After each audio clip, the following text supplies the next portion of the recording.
Welcome to FedSoc Forums, a podcast of the Federalist Society's practice groups. I'm Nate Kazmarek, Vice President and Director of Practice Groups at the Federalist Society. For exclusive access to live recordings of FedSoc Forum programs, become a Federalist Society member today at fedsoc.org. Hello, everyone, and welcome to this Federalist Society virtual event.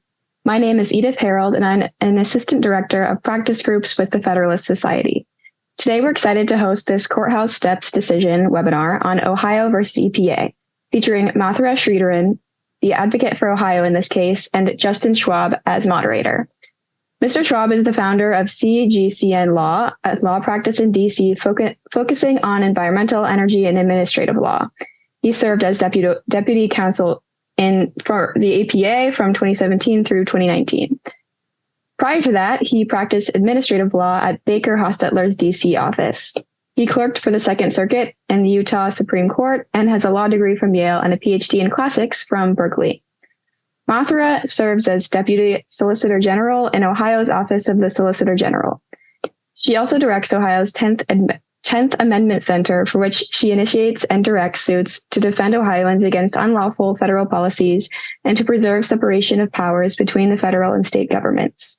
She holds a JD from New York University School of Law and a master's degree in electrical engineering and computer science from the Massachusetts Institute of Technology.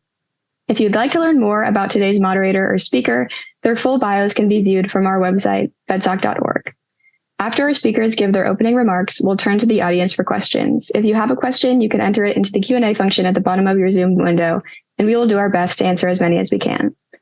Finally, I'll note that, as always, all expressions of opinion today are those of our guest speakers, not the Federalist Society. With that, Mr. Schwab, thank you for joining us today, and I'll hand things over to you. Thank you very much, Edith, and thank you very much to the Federalist Society for hosting a discussion on this major development in Clean Air Act law and in administrative law more generally. I should start where Edith ended, which is everything I'm going to say is going to be based on publicly available information, the text of the Supreme Court's opinion, everything that's publicly available in terms of statute, regulation, potentially prior case law. Nothing I'm going to say should be taken as imputing any view to any employer or client that I have had in the past, may have now, or should have in the future. These are just, to the extent I'm saying anything affirmative, it's just my own observations as an individual lawyer and citizen. And with that disclaimer away, we're here to discuss the recent major Supreme Court opinion, Ohio versus EPA. This was issued on June 27th, 2024. And what the opinion did is it granted a stay or preliminary injunction, blocking the effectiveness, at least for some parties, and we'll get into that later, but blocking the effectiveness of the EPA's 2023 Clean Air Act regulation, which is generally referred to as the Good Neighbor Rule. The merits litigation is still ongoing in the DC Circuit, but at least during the pendency of that litigation, and then unless and until the Supreme Court either denies certiorari from whatever result may come or grants certiorari and then resolves the matter itself on the merits, only at the end of that process, unless the Supreme Court lifts its stay for some other reason earlier. But other than that, in the regular course, that stay will remain in place at least until the legal process works its way through. I will briefly discuss the statutory, regulatory, and litigation background of the case before engaging in some questions and discussion with Mathura. I should stress that this area of cross-state air pollution, which is sometimes called interstate transport, is notoriously complex. The Clean Air Act is already arguably the most complex major federal statute, certainly the most complex environmental regulatory statute. And then the area of interstate transport of air pollutants is arguably the most complex area within that. So we're going to discuss it at a fairly high level, unless and except it's necessary to discuss in order to explain the reasoning of the court in its stay order and the associated opinions. And with that other preface, when we talk about good neighbor, the good neighbor obligation under the Clean Air Act is part of the National Ambient Air Quality Standards Program. That's NAAQS, which is often, that acronym is pronounced NAAQS. So NAAQS is the National Ambient Air Quality Standards. EPA has identified 6 pollutants as so-called criteria pollutants, which are then subject to NAAQS regulation. These are pollutants that are emitted from a diverse range of stationary and mobile sources, and the EPA has made the judgment that they cause or contribute to air pollution that's harmful to human welfare.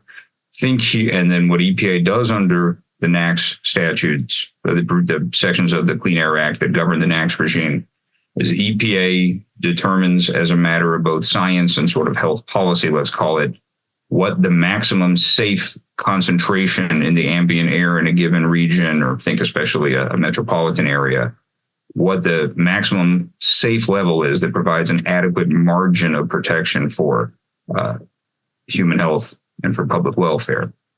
EPA sets this through notice and comment rulemakings. EPA is required by statute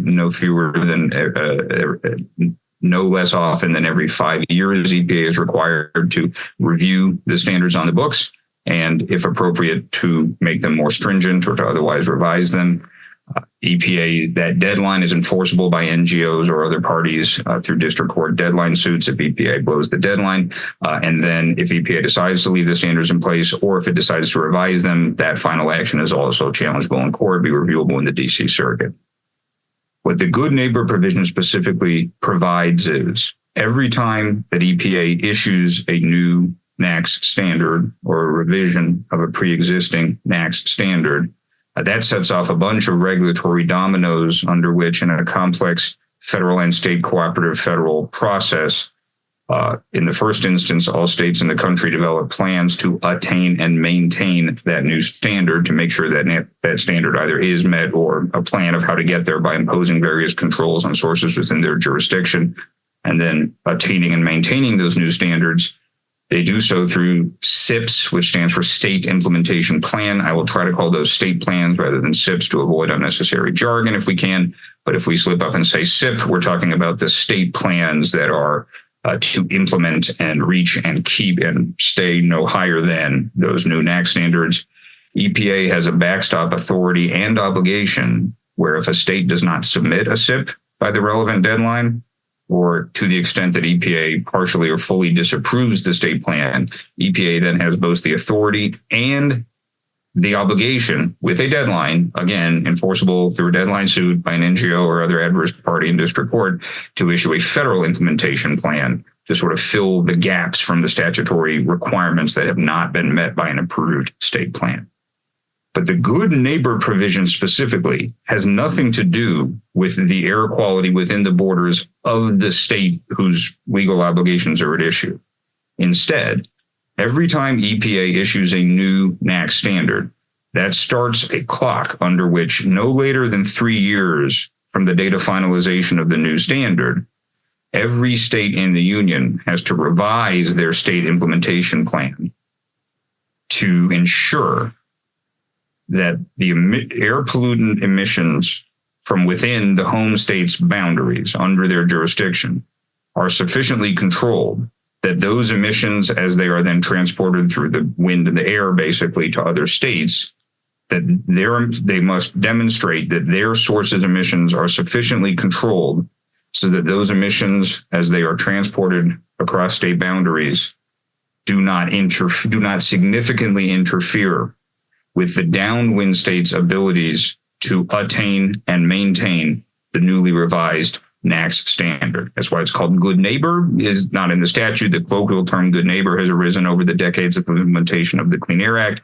because the upwind states should be good neighbors, making sure that their air pollutants are not of such a sufficient quantity being blown to other states that it interferes with those states' ability to comply with the Clean Air Act and the new standard thereunder. Historically, in the early years of the implementation of the Clean Air Act, analysis of good neighbor obligations was limited to sort of blatantly obvious cross-border situations where you might have like a metropolitan area split across the boundaries of two states, for instance, or where otherwise it was sort of visible originally just to the naked eye that there were issues in terms of stuff blowing across the state boundary. But over the decades, as both a lot of sort of litigation and regulatory and policy thought built up around this area of the statute, but also as air modeling, the modeling of long-range air transfer air pollutants became much more sophisticated, both EPA's own thinking and then the environmental advocacy community's thinking became focused on much longer transport of these air pollutants in sort of smaller quantities, no longer the blatantly visible sort of plumes of funk coming out, and then also at much longer range and relying on sort of much more complex modeling. Historically, beginning, I believe, in the late Clinton administration, EPA's preferred policy approach, at least frankly under Democratic presidential administrations, but also under the George W. Bush administration, has been that their preference is to approach implementation of the good neighbor obligation for the various successive NAAQS standards and tightenings of NAAQS standards that were being issued to address this obligation through the creation of a framework with analysis at a nationwide or at least regional level originally. Now it's spread out to nationwide modeling in the past decade. And then a strong policy preference for implementation through a so-called cap and trade scheme, focusing mostly until just recently. The cap and trade scheme is always focused on emissions trading allowances between coal-fired power plants. As we'll discuss briefly, this good neighbor rule has expanded to include other sectors, not through a cap and trade. But starting in the late 90s, and then through regulations both from the George W. Bush and Barack Obama presidential administrations, the various NAAQS standards, good neighbor implication, EPA sort of created these almost off-the-rack kind of, here's our nationwide analysis of where the significant linkages between upwind and downwind states are, and then their preference is to, through a federal plan, a federal rule, create and then later on modify, as they implemented for other NAAQS standards, a cap and trade scheme of allowances between coal-fired power plants. EPA's approach to it and the Obama administration's approach to this was largely upheld in the 2014 Supreme Court case EME Homer City Generation versus EPA. Briefly, that framework, that four-step analytical framework, is that EPA identifies what parts of the country it projects will have trouble attaining and maintaining the standard in a selected future analytic year.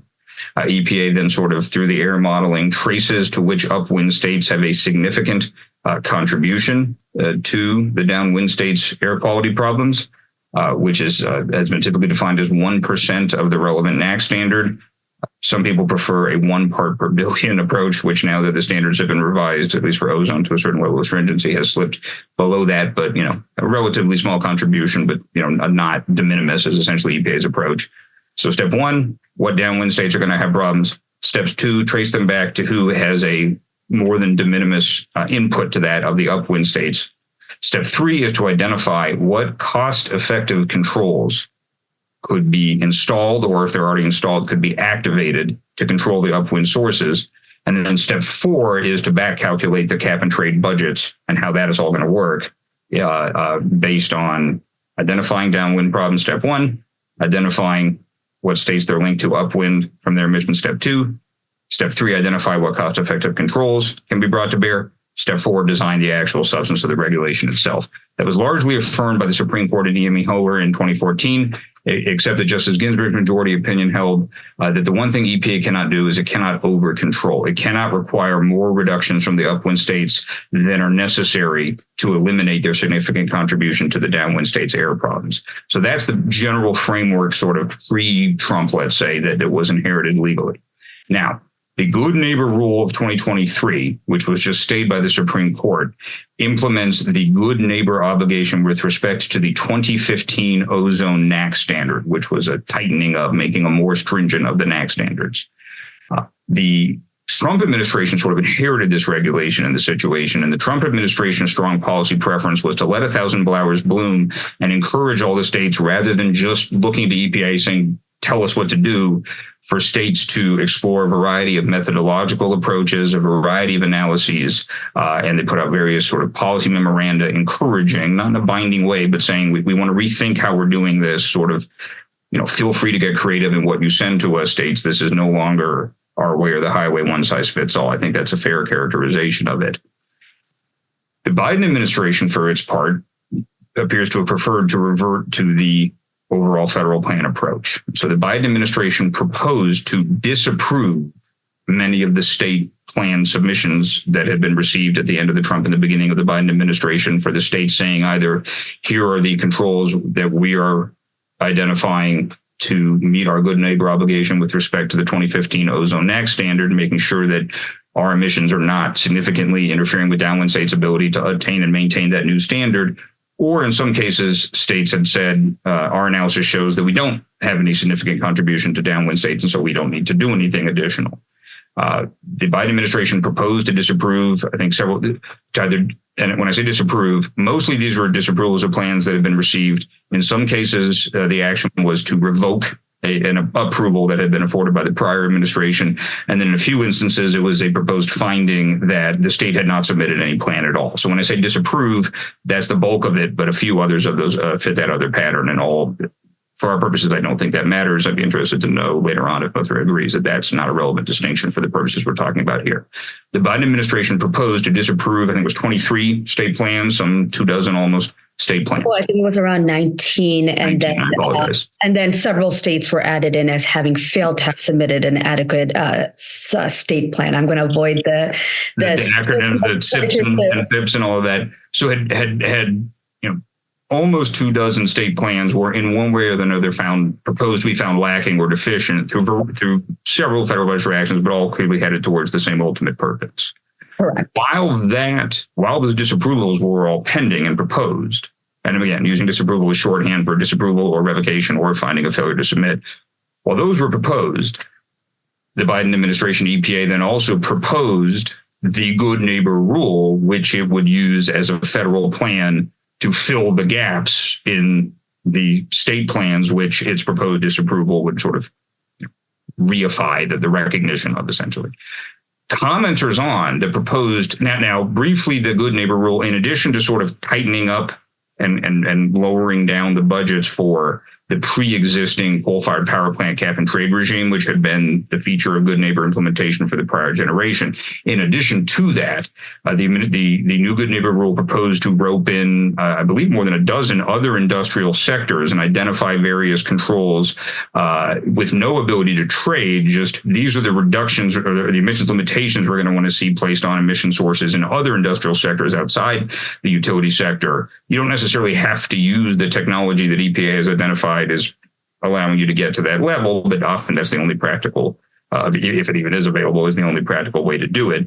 These other industrial sectors that are roped into the new good neighbor rule include, but are not limited to, paper mills, some pipeline engines, I believe, on oil and gas pipelines, steel mills, cement, I believe, and there are others as well. Glass, a number of industrial sources. A number of sort of, very sort of significant industrial sectors. Yeah. In comments on the proposed good neighbor rule, commenters, and part of the point of disagreement between the Supreme Court majority and the Supreme Court dissent is exactly what the comments to EPA said, but according to the Supreme Court majority, these comments placed EPA fairly on notice of the following objection. EPA, everybody agrees, EPA only has authority to issue a federal plan to implement the National Ambient Air Quality Standards, including the Good Neighbor provision. EPA only has the authority to do that if there's no valid state plan in place. And we think, EPA, that some or all of your proposed disapprovals or revocations of approvals of the state plan submissions are legally infirm and or policy infirm, that these will not last. These will be struck down in court for these other. Here's where I'm going to step in, Justin, having made you do all of the hard work of explaining the historical how we got here part, which I had to take a sip of water too, to even support that. But before I jump in at this point, I want to first thank the Federalist Society for having us, and I also have to say the same disclaimer that I am representing only my own observations available from just public information. Anything I say here is not in the context of me as a litigator in this ongoing litigation. And to the extent that any of our discussion here touches on something, I will be quite clear that I cannot or do not have the authority to be speaking to that. That disclaimer aside, I'm going to step in here, Justin, and I'm going to take a big step back to one thing that Justin pointed out about the Homer decision, which had to do with the Obama era cross-state air pollution rule, which was one of these good neighbor good neighbor transport federal plans. And it did exactly the same as it did here, which is that it created a plan for a group of states. Now, Justin, you were talking about the 3 steps. And at the third step, where they figure out that maximized cost-effective control strategy, that was the main dispute in that case in Homer as to whether or not that there was sufficient statutory authority to introduce cost in that particular way. And the court held that it was. And at this stage, we're working with that framework again that the EPA has applied in this federal plan that's being challenged.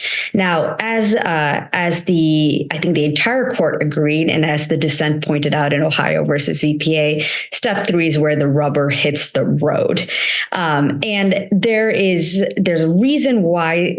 My backup to step 3 has a connection to the commenters period that you were just talking about. Step 3, in order to do this optimization problem, as we would call it in engineering, it has to do with a knee in the curve method, as the majority in Ohio versus EPA pointed out, which is we look to each incrementally costlier, when I say we, EPA looks to each incrementally costlier control strategy and stops at the point at which there's diminishing marginal returns.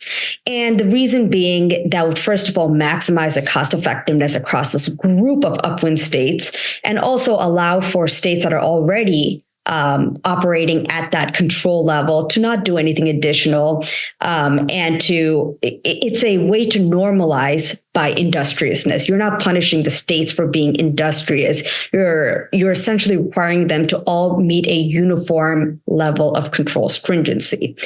Now, could I ask, in terms of that, not sort of punishing people for being industrious, is the thinking there, and my memory is this is how the Obama administration successfully defended the rule that was at issue in the case 10 years ago, is some of the downwind states may already be doing very much and have historically done very much to address their air quality. They would be getting proverbial blood from a stone in order to try to get any more reductions in their own borders. This is the justification given, whereas other states may not, who are identified by EPA as having this cross-state air pollution coming into the downwind states, the defense of this approach is of going after the sort of cost-effective and reading that into the word significant is as a policy and equity matter, I suppose, that requires something to be done upwind rather than requiring much, something that's much more expensive to be done downwind. That's the basic justification. Am I correct? Or so not exactly. And I'll just give one tweak there. It has to do with the equities across upwind states and not equities between upwind and downwind. The entire point of the transport provision is to do the balancing between the upwind and the downwind, and Congress made that.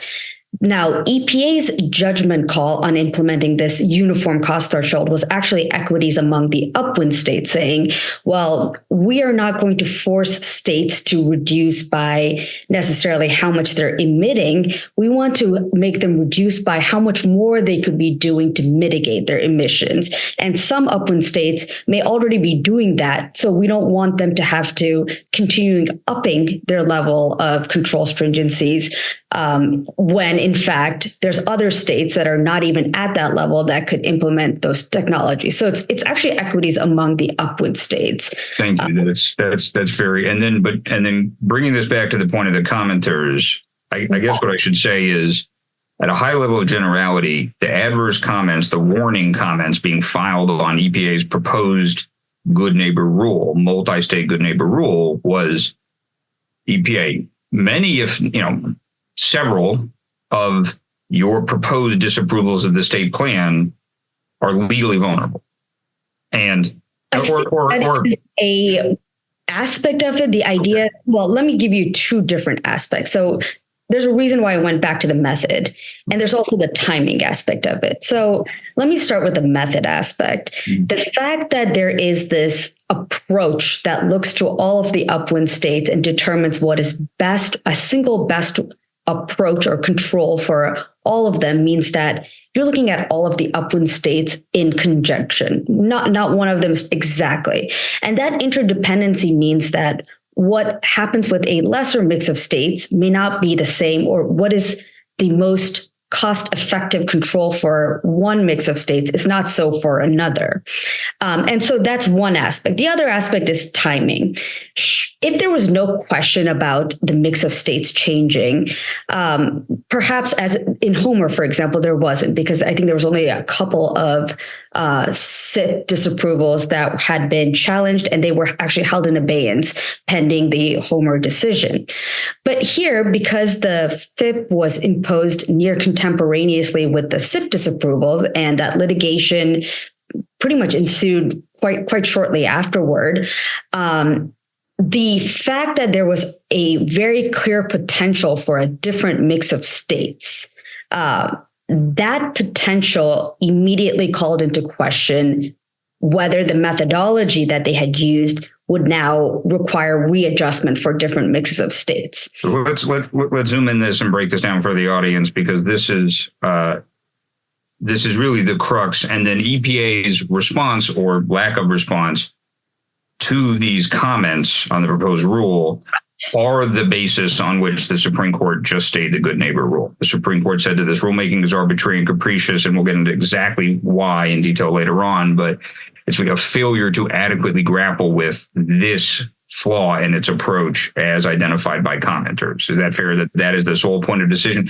There's a host of other objections, legal and technical, that are that presumably are being litigated now in the DC Circuit, or even may have been raised before the Supreme Court. But the Supreme Court found it sufficient grounds to stay the rule for this failure to respond adequately to this objection. And so if we zoom in on the objection, then you'll get a much better sense, especially for those who want to now go read Ohio versus EPA, you'll have something holding your hand there. So exactly.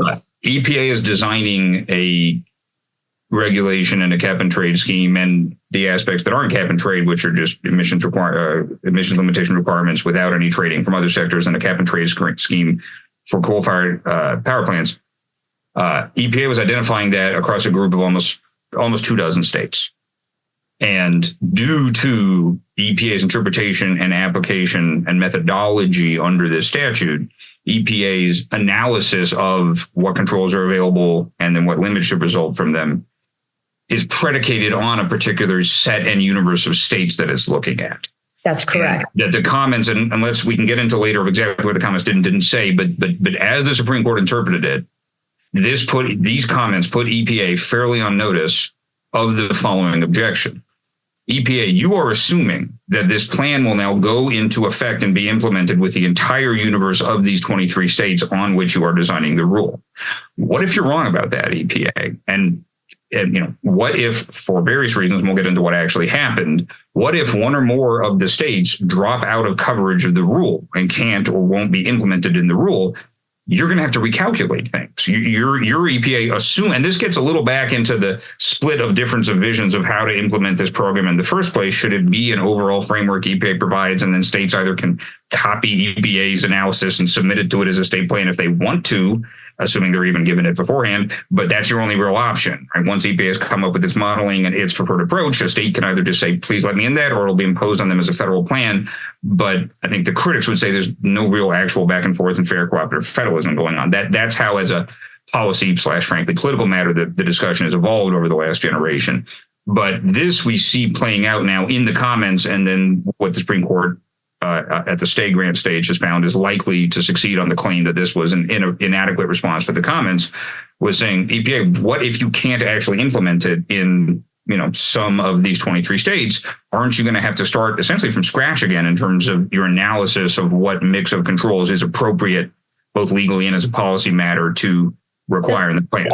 I guess to even make it simpler, if you're going to use this method, then your method might require you to recalculate every time the states change, and you have to consider that. And it is the failure to consider the lesser participation. And I think the majority stated the exact question that you just stated right now, which is what happens when that mix of states changes? Does the knee in the curve change? And that's really the question that EPA failed to consider, which is what the court stayed the FIP on. Excellent. And so in the finalized good neighbor rule, as part of the response to comments, the response, if you want to call it that, to this comment of the comment, is, hey, what happens if one or more states drops out of coverage? You have to start all over again. The response to comments given to that was, oh, don't worry. EPA intends that each state's obligations, or let's say the obligations for the sources within each state, are totally severable from each other. This is actually not, I'm being a little unfair to EPA here, but there's not actually one rule. It's 23 rules that are just kind of all packaged together, and we have designed this as a whole thing. But each of them, any combination of them, EPA is implicitly saying, is fine. Even if it drops out and only one of these go forward, fine. Then the state of Nirvana's obligations, we intend that to be an independent and severable action from the rest of this action. Not why that was valid as both a statutory and a policy matter. They did say, we need to make sure that people hit the upcoming attainment milestone. So I guess there was a need for speed, I think, is the only, if you want to call that a reason. The Supreme Court majority did not think that was an adequate reason. What's more interesting, Justin, is, and I think the decision also agrees with this, you might have provided more of an explanation than what's actually in the final rule. I mean, you're talking about the severability provision for those who are listening and want to go back and read about this. And the severability provision is quite bare. And as you said, says, we intend for this to be split up in whatever way, despite states dropping out. But as the court pointed out, that is less reasoned decision making as much as it is just sidestepping the issue. And that's a direct quote, the sidestep from the majority's decision. So I did have to interject there and say, you did provide more of a consideration than what EPA had done in the final rule. And then, the comments proved prophetic. And one thing I'd like to discuss, you may not be able to get into this given the ongoing litigation, but one question that arises is the following historical fact necessary for the majority's analysis or not? I'm not sure it is, but what I say that the comments prove prophetic is multiple circuit courts. So under the Clean Air Act, all final actions taken under the Clean Air Act can be challenged within 60 days of publication in the Federal Register, and they're challenged originally in circuit court, not in district court. It's just a question of which circuit. Nationally applicable actions are challenged in the DC circuit. Locally and regionally applicable actions are challenged in the appropriate regional circuit, unless the action is based on a determination of nationwide scope and effect, and the administrator finds and publishes in the course of the action that it is based on a determination of nationwide scope and effect. Then you go to DC. Multiple regional circuits granted preliminary injunctions blocking the effectiveness of the state plan disapprovals, not of the federal rule itself, but of the predicate state plan disapprovals. Recall that you can't impose a federal plan unless the state misses the deadline to submit a plan or unless EPA disapproves the state plan. So multiple regional circuits, against the objections of EPA and DOJ, who insist and still maintain the position that these actions challenging the state plan disapprovals all properly belong in the DC circuit.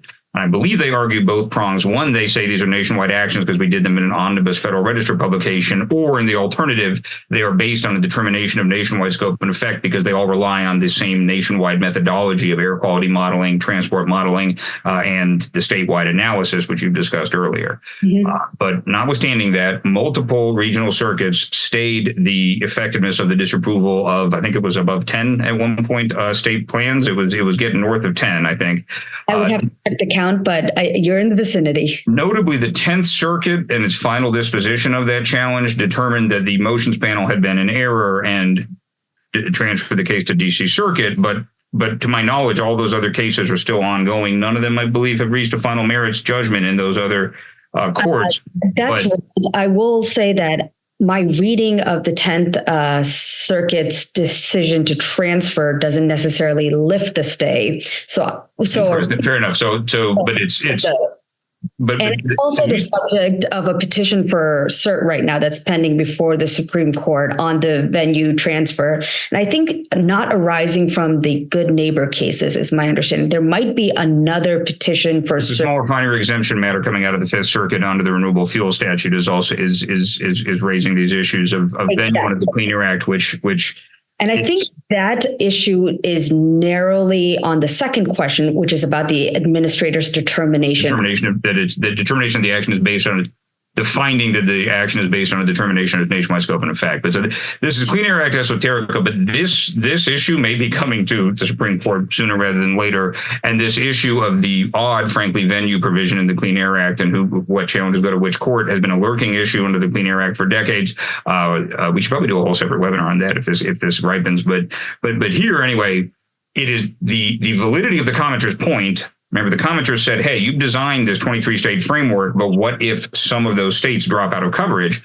That proved prophetic in the sense that in the intervening year in between the finalization of the disapprovals and the Good Neighbor Rule and now, other courts, in fact, not the D.C. Circuit, other courts, in fact, stayed the effectiveness of the plan disapprovals and therefore of the Good Neighbor Rule, which is predicated on the plan disapprovals in a host of states. So that was the factual background against which the Supreme Court then, so multiple parties, states, various trade associations and individually regulated companies all challenged, and I think dozens of cases, right, have been consolidated together in the DC Circuit, challenging the Good Neighbor Rule itself, which was published in the late spring or early summer of 2023. The right. DC Circuit denied a preliminary injunction, and then because I'm an ad law nerd here, I will say a stay. Stay versus preliminary injunction. I apologize for the sloppiness. I'm not a real litigator. I don't even play one on TV. I use those words interchangeably. Not a stay of agency action, let's say, rather than a preliminary injunction in the broader equitable powers of the court. It denied a stay of the administrative action. The D.C. Circuit did.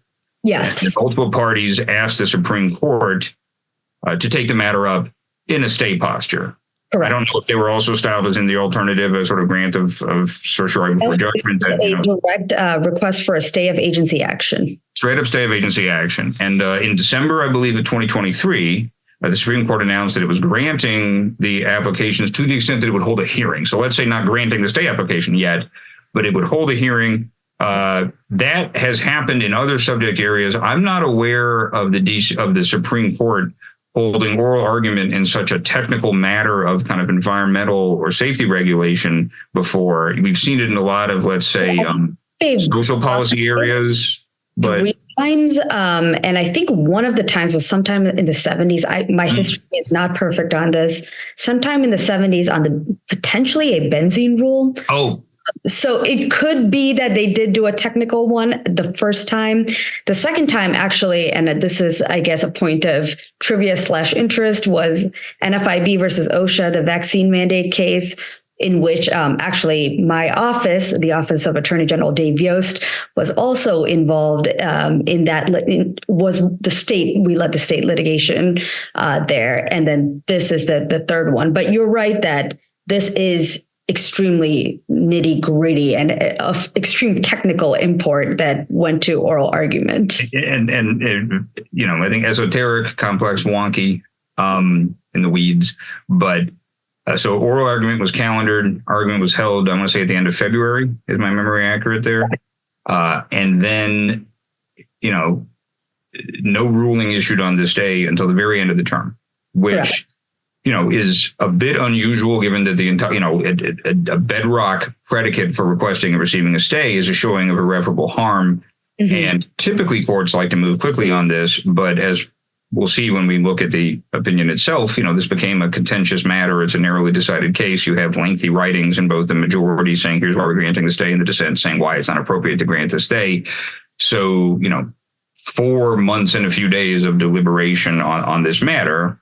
But then the Supreme Court did, in fact, grant the stay.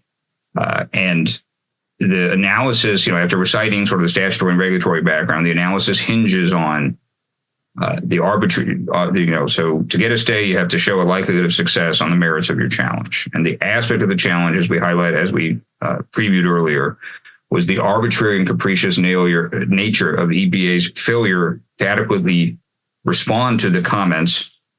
And it's just bare assertion in final, not proposal, but in final, that it intended every state's regulations to be as severable, independently viable regulatory action, even if one or more of them were blocked from going into effect, but not giving any why.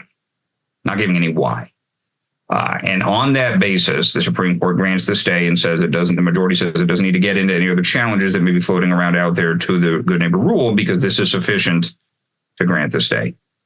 And that's sort of how we got here now. Again, the merits litigation is undergoing briefing. I think briefing should be finalized fairly soon in the DC Circuit on the merits. Is that accurate?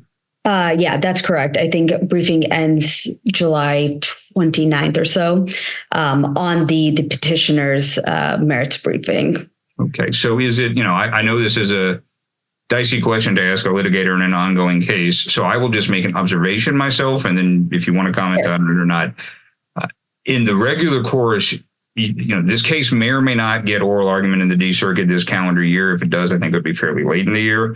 It is entirely possible that the case will not be argued until the first months of 2025. And I would be surprised if we get a merits ruling on this from the DC Circuit anytime before, May or June of next year. That's just based on observing how these kind of matter. And it could take a lot longer. There was a major Clean Air Act matter and another different subject area, but a very esoteric matter dealing with state plans, and I think that went well over. It was 18. This SSM case, I think it was like 7 years or something. That was the history of the matter from the original rule. From oral argument to grant to issuance of opinion, there was still, I think, well over a year. And so, no, I think it was actually there was a intervening administration change actually halted so much of it that they had to basically start over. So these are, it could happen quicker than that, but I think that if I had to bet, which would not be appropriate to do, I would not feel comfortable taking even odds on an issuance of a merits opinion here from the DC Circuit any earlier than June of next year. You can respond to that or not if you want. It's ongoing litigation, so maybe it's better if you don't. But I have nothing to add to your guess here. and could I just ask sort of so my understanding and my reading of the stay order is that the Supreme Court stay is only with respect that the implementation of the Good Neighbor Rule is blocked with respect to the stay applicants or their members if they're a trade association. Is that accurate? And if so, what does that, given the fact that the underlying state plan disapprovals are subject to stays from various regional circuits, where, if anywhere, in the country is EPA currently at liberty to implement and enforce the Good Neighbor Rule? So actually, it's in place and being implemented in a number of states. Of course, as you pointed out, for the states that have challenged their SIP disapprovals and have obtained a stay, and for those states that have challenged the federal implementation plan all the way to the Supreme Court and have obtained a stay, I think the stays are actually protecting implementation in all of those states. That being said, there are a number of upwind states that are intervener respondents, for example, in the DC Circuit litigation. Intervener respondent meaning that they are defending the rule against challenge from various other states and companies that are suing them. Right. Like New York, for example, which is subject to the federal implementation plan, but is actually an intervener respondent. That would be an example of where the federal implementation plan is in place. I think Wisconsin, for example, is a state that is both a petitioner as well as an intervener respondent, but petitioner in the sense that it's asking EPA to go even further and doesn't align with the rest of the petitioner states. So there are a number of alignments in which certain upwind states are still subject to the federal implementation plan. And then there's also an industrial sector by industrial sector factor to this because there are industry parties, both individual regulated companies and trade associations representing regulated companies in various industrial sectors that sought and received the stay. Correct. And so even in those states where as a statewide matter, the rule is still being in effect and being implemented, there may be one or more industrial sectors, or at least individual companies. It gets sort of gnarly here, trying to pick out who's subject to what.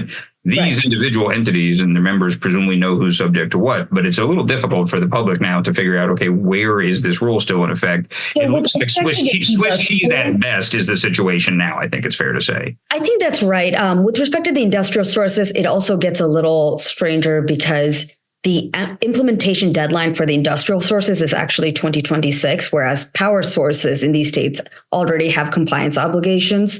So for them, it is technically, there could be a jurisdiction in which there is no stay in place, and they could have not been an applicant before the Supreme Court. And if both of those things are true, then their obligations are technically in place, but they don't come to the deadline until 2026. Thank you very much.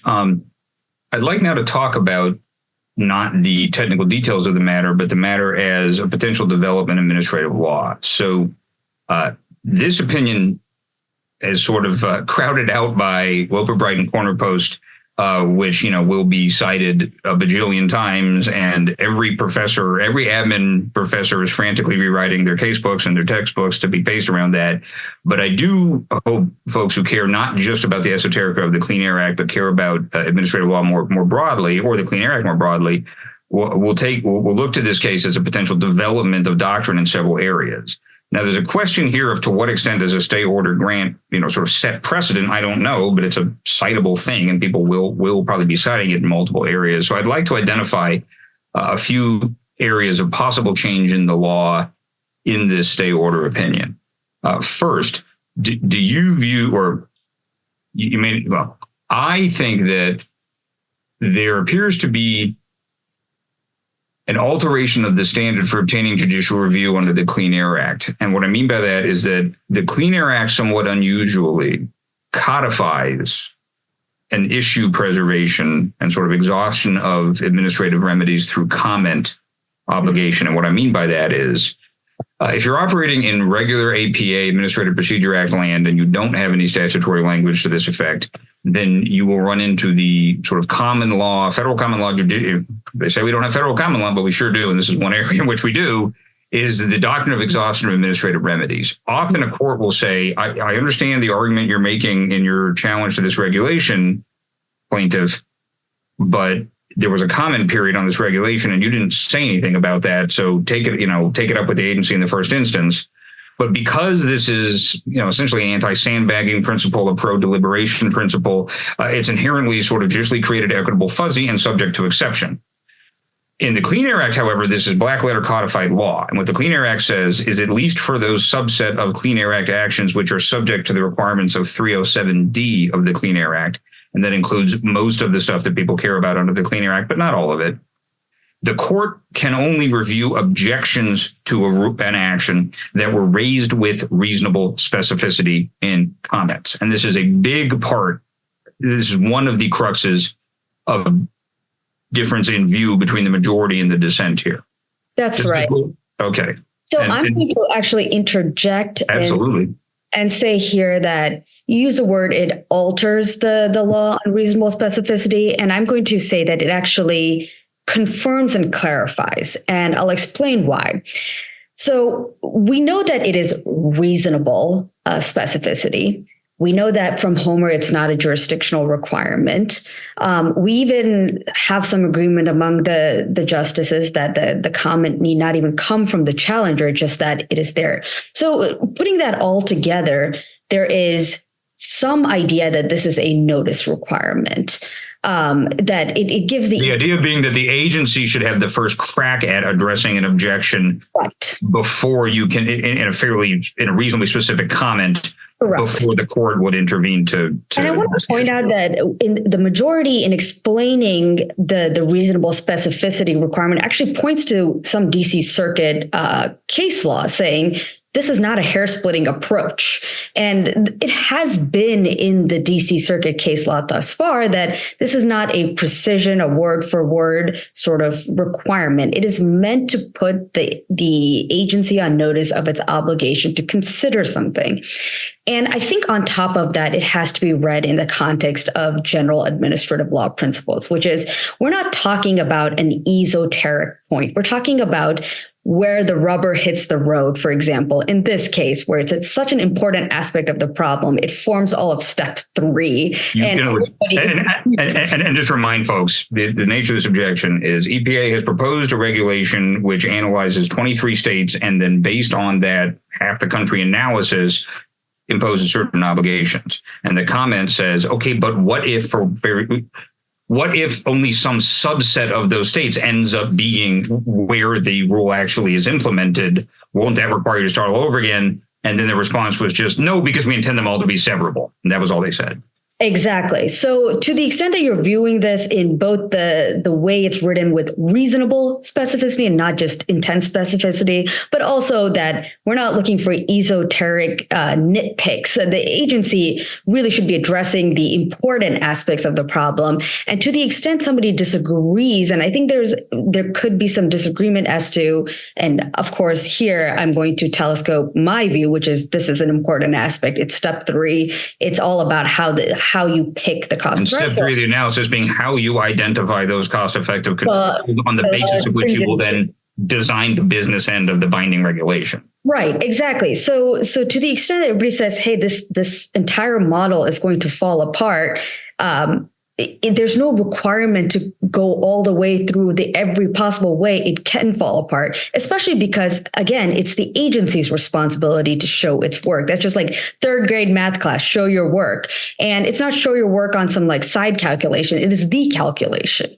And so, again, I'm going back to your word alter, and I'm going to say it confirms and clarifies and says, look, this is what expands on. It provides new quotable Supreme Court opinion text, which you're going to see popping up essentially every time now there's a common preservation dispute in the DC Circuit under the Clean Air Act. So it speaks on in a way that litigants of all stripes will now be bringing before the DC Circuit or regional circuits, although because all national rules are reviewed in the DC Circuit under the Clean Air Act, reviewed in the DC Circuit in the first instance.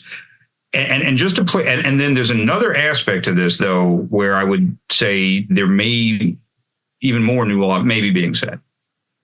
There's both the question of whether the commenter's objection about the patchwork failure, let's call it, whether that was phrased with reasonable specificity in order to put the agency on notice. And the majority says yes. And you can tell that partly by the agency's response, where it clearly knew what was at issue. It just didn't give a reasoned response to it.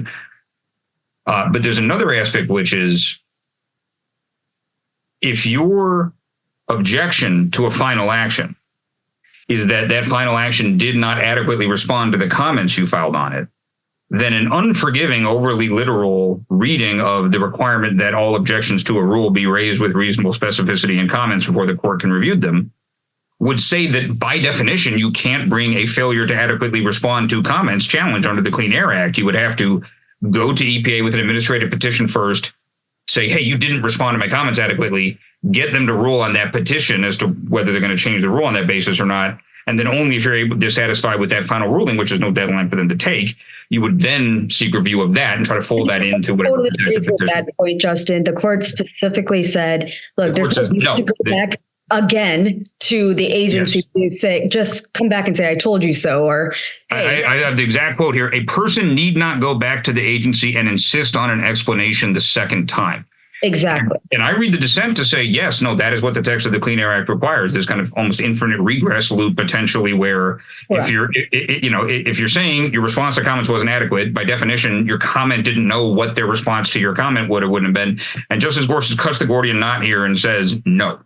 So that, I don't know if it's a change in the law, but I'm not sure that DC Circuit Clean Air Act petitioners knew take it to the bank. And this raises the question of the presidential effect of the stay order opinion. But this is at least now I would say this is at least a strong basis now for parties of all stripes in the DC Circuit challenging a final action under the Clean Air Act, subject to Clean Air Act 307D, to say failure to adequately respond to comment arguments are fair game, and we do not need to worry about comment preservation or going back to the agency and getting a second look.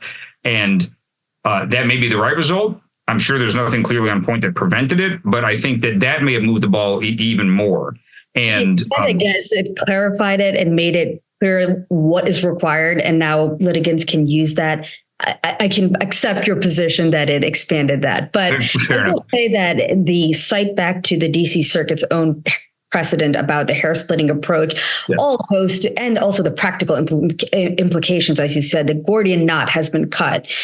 We don't want this infinite regress. That's just inefficient. And to drive the point home for the audience, this will cut both ways as a matter of sort of policy, because if the would-be litigant thinks that the final action under the Clean Air Act was insufficiently protective, insufficiently stringent regulation, that will cut just as much as in this case it was, hey, there's a legal infirmity and a process failure of rationality in what you're doing. You're going too far, essentially.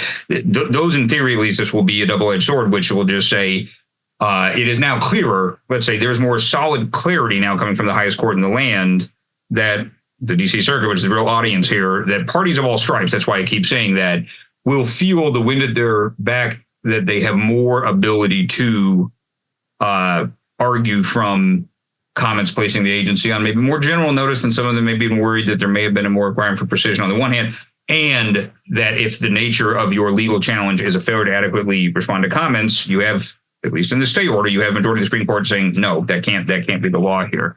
Unless there's anything else I want to say on that, I wanted to get to some of the other potential developments. And this has nothing to do with the Clean Air Act at all. In order to get a stay, in addition to likelihood of success, there's a bedrock requirement that you have to show irreparable harm, meaning that you, the party asking for the stay, are being injured in a legally recognizable way by the action of the defendant that you're challenging. Well, being injured legally recognizable sounds in standing. It's that you have to be irreparably harmed. Well, but the harm has to be there, and it's irreparable, meaning in a final merits judgment, you can't be made good. In other words, not just write a check to say, okay, here you go. Sovereign harm to the states as sovereign regulators is certainly this case law out there suggesting that is inherently irreparable harm because you can't make up sovereign injury after the fact. And then compliance costs, both direct and potentially indirect, that result from a federal regulation. If your argument is this regulation is legally infirm, I will win eventually in my merits challenge to it. It will be shut down or otherwise modified to match, to the way I'm asking. I and or other stakeholders that I have a sort of tie to are sort of incurring massive costs from having to comply with this.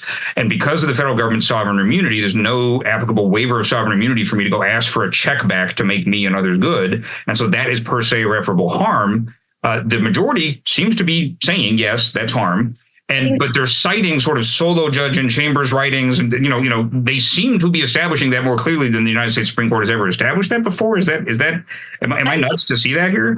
I actually do read that it's the same way you do, Justin, which is they have now confirmed that even $1 spent that can be recovered against the federal government is $1 of irreparable harm. I mean, but I will say, that being said, there's still a balancing test. The Kent factors require harm. It requires balance of equities. It requires a showing of success, likelihood of success on the merits. And to the extent that you have to check off the irreparable box, yes, I think $1 of irreparable harm checks it off.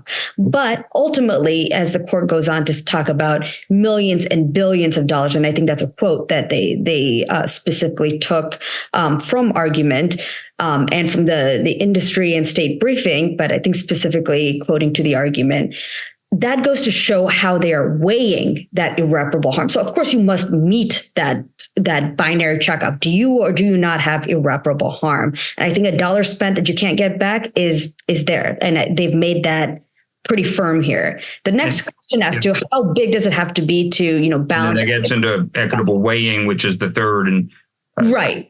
So I don't think it's like absolutely you show $1 and yes. It doesn't mean you get your stay. It means that it meets the irreparable harm test, unrecoverable and moves it into the balancing aspect. And my memory as a wee young lawyer a decade ago, I did a survey in which I found the circuits to be all over the map on this question of what some circuits had explicitly clearly held that irrecoverable compliance costs with the regulation constitute irreparable harm. Others had expressly rejected it, and some were like, just all over the place. And this was sort of a side, now we'll see, but it sure looks like the Supreme Court has just more clearly than it's ever said, potentially resolved that split, which if I'm remembering my survey from 10 years ago accurately, and if the law hadn't really become much clearer now, well, this is a lagniappe. This is a side benefit of this litigation. Of those circuits law that say ordinary litigation costs are not irreparable. I mean, first of all, that's just wrong because you can't get it back.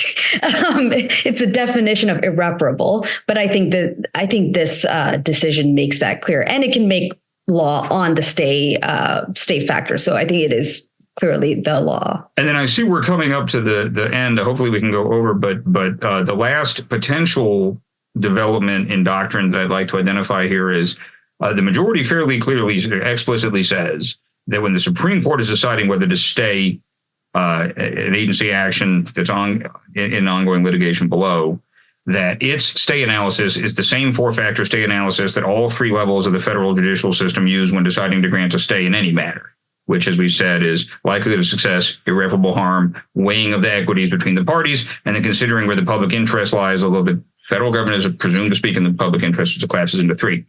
The dissent appears to say that when the Supreme Court is the court issuing the stay, it should add a fifth factor, which is, are the underlying merits of the underlying case likely to be worthy of certiorari, and is the Supreme Court likely to accept the matter eventually in the regular course for merits decision on certiorari?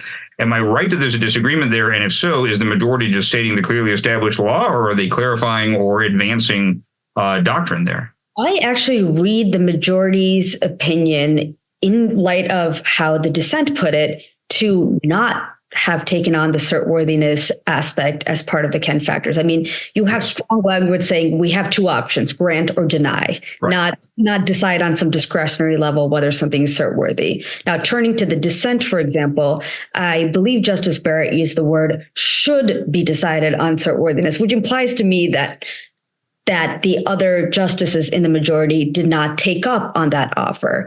Now, one thing that's interesting is that was a big focus of some of the oral argument and, of course, the general appellate discourse concerning the stay factors. And I was a little surprised that there wasn't too much discussion as to the place of cert-worthiness other than the dissent's explanation that it should be included, which wasn't in the majority's view. And also I read them as re-emphasizing that it is Ken and the Ken factors alone that control here. And Ken is a case, NKEN versus Holder is where the stay standard is articulated. It looks a lot like the injunction. The reason why I kept using these terms sloppily at the beginning of the hour is it bears a strong family resemblance verging on identical twins with the injunction standard articulated in NRDC versus Winter. But these are different lines of doctrine because a stay of the effectiveness of agency action is different from preliminary injunction. I see that we're coming up on time. Do we have time maybe for one extra innings or? Okay. Got the nod. Could I just ask one final question to Taco? And if you're not comfortable answering this, I totally understand. But there were 4 months and change from argument to grant here. And as we just discussed on the question of the stay analysis, and notably Justice Barrett wrote this dissent, joined by Justices Sotomayor, Kagan, and Jackson. Do you view this now as having caught up in the sort of open and notorious ongoing dispute in the court of stays on lower court opinions or agency action at issue in lower court litigation, the so-called shadow docket? Justice Barrett and some of the justices, but especially Justice Barrett, has been increasingly vocal in her writings in this court term that just concluded that she is not necessarily comfortable where 3 or 4 or 5 of the other justices are in issuing these stays. Do you think, if you're comfortable speculating, do you think that ongoing meta dispute may be why this took so long for them to decide? And then do you see any implications for attempts by litigants to get Supreme Court extraordinary stay process across the board in agency law, in administrative law, or maybe even outside of administrative law? So let me take that in parts. I think with respect to the first, as you said, speculation. I can't really speculate to what took so long. I know the opinion itself says we engage in months of post-argument deliberation. So there's that. I mean, it's no secret that the shadow docket or the emergency docket process was a big part of the discussion. You can tell that just from the oral argument itself, where there's a lot of questions concerning what lower court processes should proceed in, and you have questions about the standard itself and cert-worthiness. So it's no question that there's at least some swirling discussion about what should we be looking at on the emergency docket, not just as a doctrinal matter, but also in the context of case management and all of that. As to why it took so long, I really don't. I can't speculate as to that. And then going to the last question with respect to, is this going to encourage more or less? I mean, the view I take, and again, this is my own, is sort of adopting what the court said, which is there's only two options here: grant or deny, and that is the law of the emergency docket.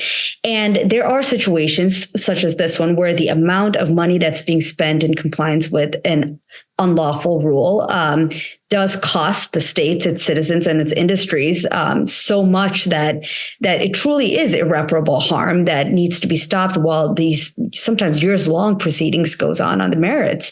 And so there is a place for that. I can never speculate as to any sort of incentives here because it is a complex litigation system that we're all involved in.